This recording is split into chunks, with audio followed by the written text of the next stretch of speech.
Dear students, हम लोग इस बात को डिस्कस कर चुके हैं कि मूल अधिकार क्या होता है, कौन कौन से मूल अधिकार भारत के संविधान द्वारा भारत के नागरिकों को प्रदान किए गए हैं।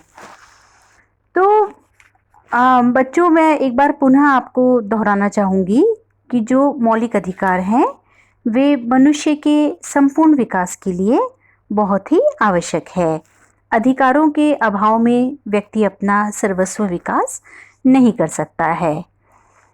भारत विश्व का सबसे बड़ा लोकतंत्र है और नागरिकों को उनके विकास के लिए, स्वतंत्र जीवन के आचरण के लिए विविध अधिकार भारत के संविधान द्वारा दिए गए हैं।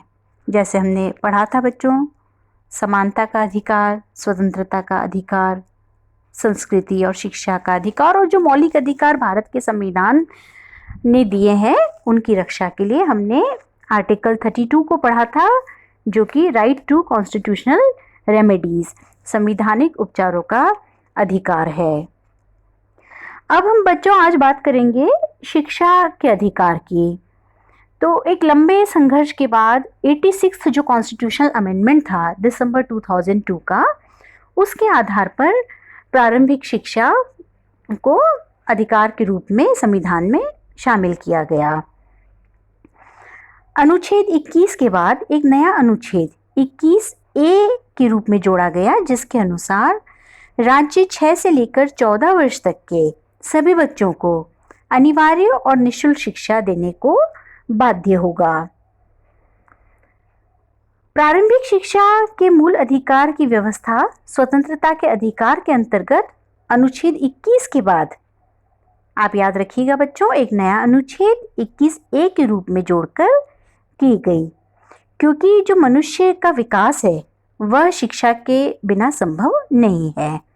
मनुष्य एक सोच प्राप्त करता है, विवेक प्राप्त करता है शिक्षा के माध्यम से। सम्मानपूर्ण जीवन जीने का आधार है शिक्षा।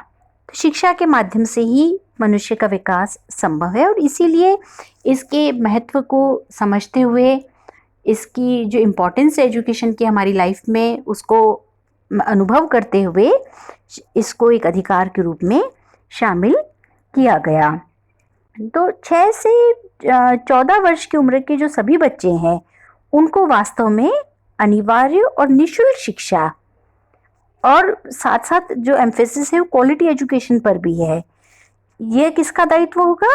राज्य का दायित्व होगा, क्योंकि बच्चों हम जानते हैं कि भारत में शिक्षा की स्थिति बहुत ही खराब है।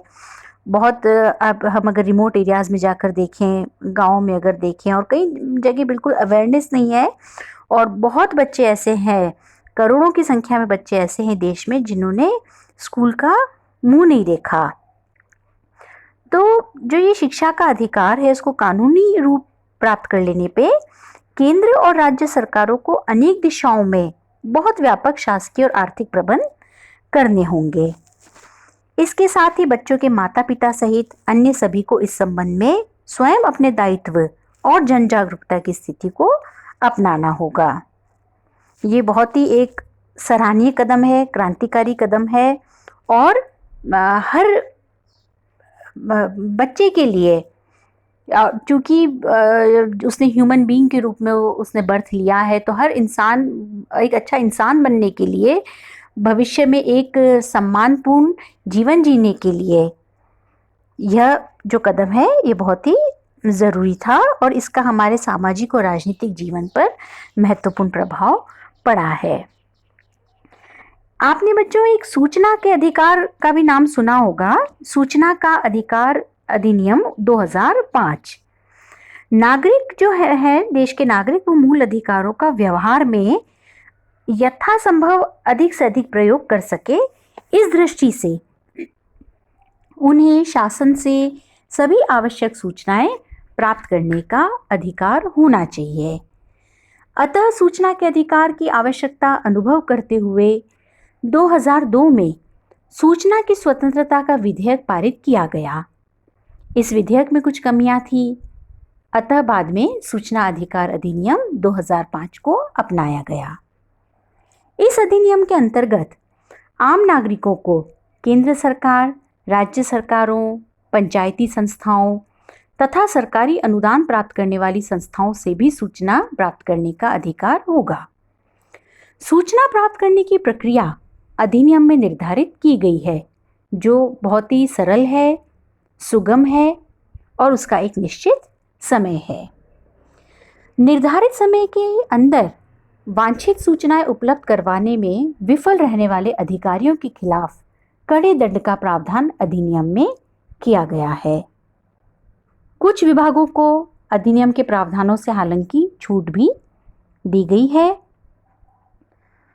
12 अक्टूबर 2005 से सूचना का अधिकार अधिनियम लागू किया गया और एक केंद्रीय सूचना आयोग का गठन भी इस हेतु किया गया।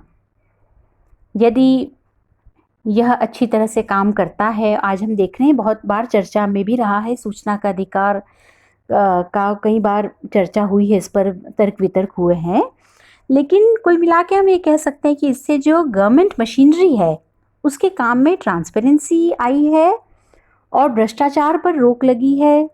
नागरिक अपने अधिकारों का उपभोग कर पा रहे हैं, कर्तव्यों की रक्षा कर पा रहे हैं। तो यह बहुत ही एक अच्छा सूचना के अधिकार का जो कदम उठाया गया है देश में। हमने एक पढ़ा था विद्यार्थियों मूल अधिकारों को, जब हमने प्रारंभ में चर्चा शुरू करी थी तो संपत्ति के अधिकार के बारे में पढ़ा था कि जो मूल संविधान था उसमें 7 मूल अधिकार थे, लेकिन संपत्ति का जो अधिकार है उसे 1978 में 44वें संवैधानिक संशोधन अधिनियम के द्वारा हटा दिया गया था। और यह जो अधिकार था अनुच्छेद 19(1) च एवं अनुच्छेद 31 में वर्णित था, लेकिन 44वें संवैधानिक संशोधन द्वारा मूल अधिकारों में से संपत्ति के अधिकार को भाग 3 में अनुच्छेद 19(1) च और अनुच्छेद 31 को निरसित किया गया। संपत्ति का अधिकार शीर्षक के तहत भाग 12 में नए अनुच्छेद 300(a) को शुरू किया गया। इसमें व्यवस्था दी गई कि कोई भी व्यक्ति कानून के बिना संपत्ति से वंचित नहीं किया जाएगा। तो इस तरह से संपत्ति का अधिकार अब एक कानूनी अधिकार है। यह अब एक मूल अधिकार नहीं रहा है और संविधान के मूल ढांचे का भी हिस्सा नहीं रहा। यह एक विधिक अधिकार की तरह से ही लागू होता है। तो बच्चों, जो मूल अधिकार भारत के संविधान ने दिए हैं भारत के नागरिकों को, उनका एक बहुत ही विशेष महत्व है। हालांकि इन अधिकारों पर विशेष स्थितियों में प्रतिबंध भी लगाए गए हैं। संविधान के भाग 3 में मूल अधिकारों का व्यापक वर्णन भी किया गया है, लेकिन इनकी कुछ आलोचनाएं भी की जाती है कि ये जो अधिकार है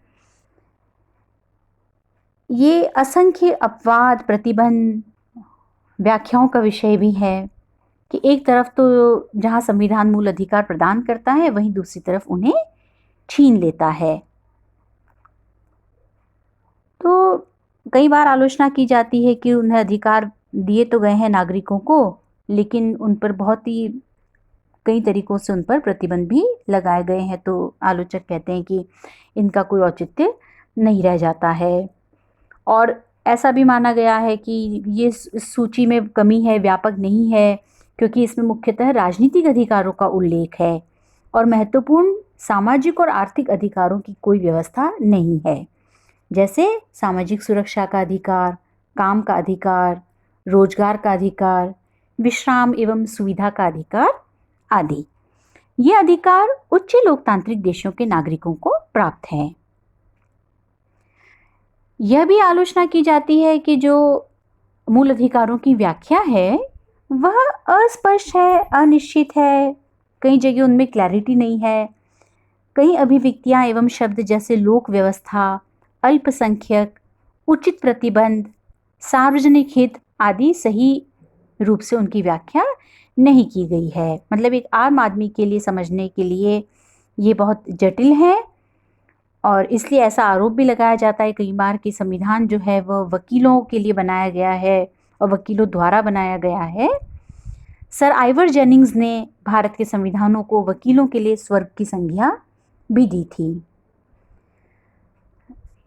एक अन्य आधार पर जो आलोचना की जाती है वह है कि ये अपरिवर्तनीय नहीं है, अलंघनीय नहीं है, जैसा कि संसद इनमें कटौती कर सकती है, समाप्त कर सकती है, जैसे कि संपत्ति के अधिकार को 1978 में समाप्त कर दिया।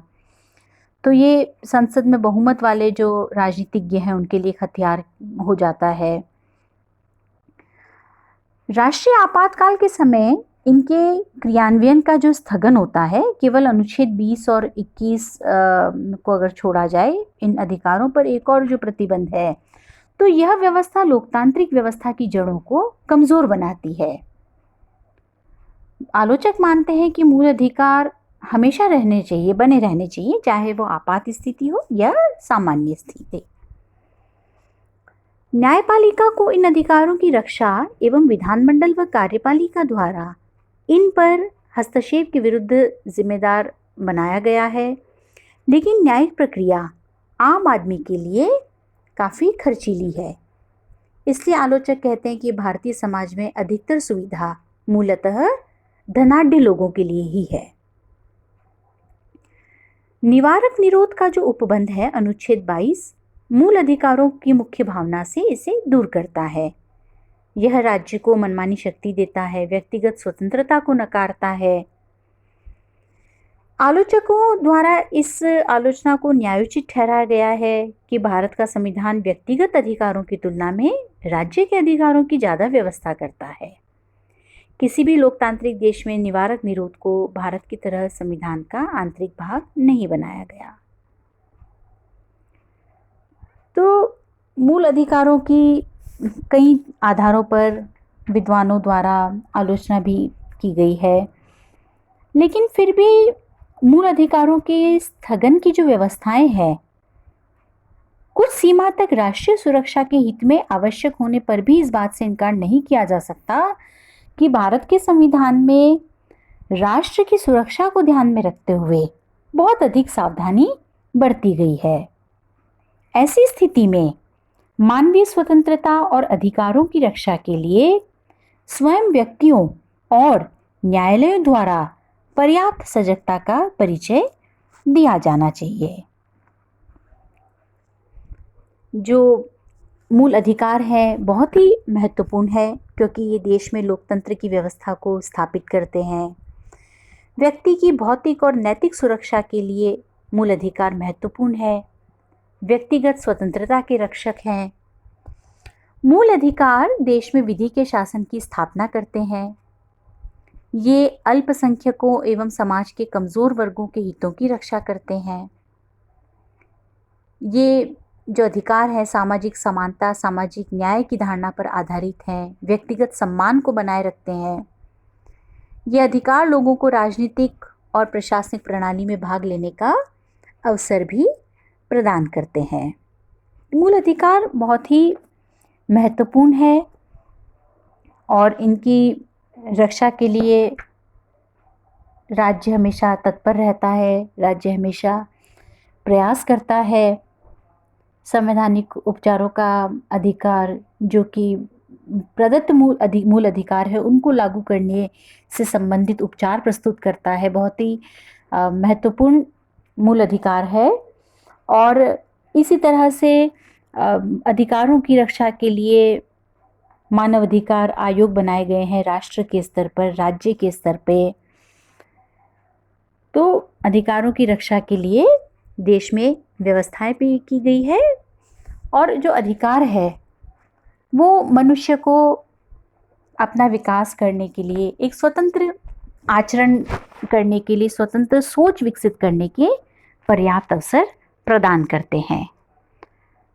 तो इस प्रकार से भारत के संविधान के भाग 3 में जो मौलिक अधिकार प्रदान किए गए हैं वे बहुत ही महत्वपूर्ण है। हालांकि विशेष स्थितियों में उन पर प्रतिबंध है और इन आधारों पर इसकी आलोचना भी की गई है, लेकिन इस बात में कोई संदेह नहीं कि मूल अधिकार व्यक्ति के विकास के लिए, व्यक्ति की उन्नति के लिए, व्यक्ति की गरिमा की रक्षा के लिए बहुत ही आवश्यक है।